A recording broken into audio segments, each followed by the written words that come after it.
যদি লিচুর কথা মাথায় আসে তাহলে প্রথমেই যে জেলার নাম আসবে সেটিই দিনাজপুর। সারা দেশের স্বাদে ও রসে এগিয়ে দিনাজপুরের লিচু। টুকটুকে লাল রং আর রসালোর স্বাদের জন্য দিনাজপুরের লিচুর কদর সর্বত্র।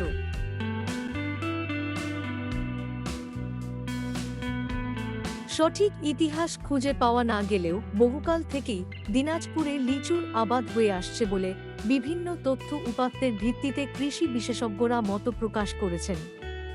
সূত্র মতে বিশ্বে প্রথম 1056 সালে ফল চাষের উপর লেখা বইয়ে স্থান পেয়েছিল লিচু। সে সময় রাজা বাদশাহ রানী বেগমদের মন জয় করতে লিচু ছিল উপহারের অন্যতম উপকরণ। মূলত দক্ষিণ চীনে লিচুর অস্তিত্ব পাওয়া গিয়েছিল। ফসলের ক্রম বিন্যাসে দিনাজপুর অঞ্চলে এর বিস্তৃতি ঘটে।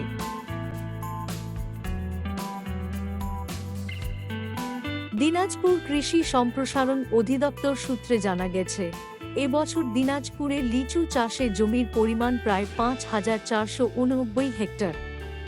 জেলায় লিচু বাগানের সংখ্যা 4000-এর বেশি। প্রায় 13টি উপজেলায় লিচু চাষ হলেও সদর, বিরল ও চিরিরবন্দর উপজেলায় লিচুর চাষ বেশি।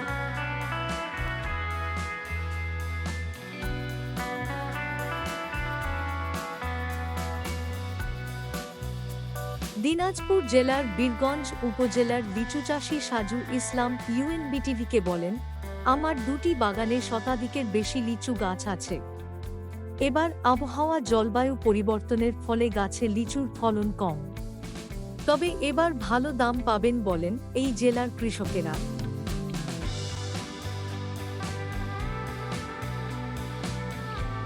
লিচু চাষী ও ব্যবসায়ীরা বলছেন, এবার বাজার শুরু থেকে চড়া।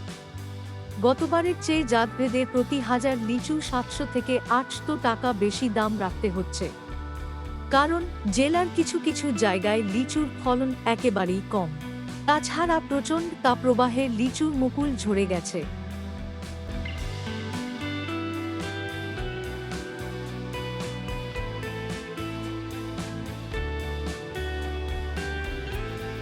দিনাজপুর শহরের নিউ মার্কেটে 1 মাস আগে থেকে লিচু বিক্রি শুরু হয়েছে।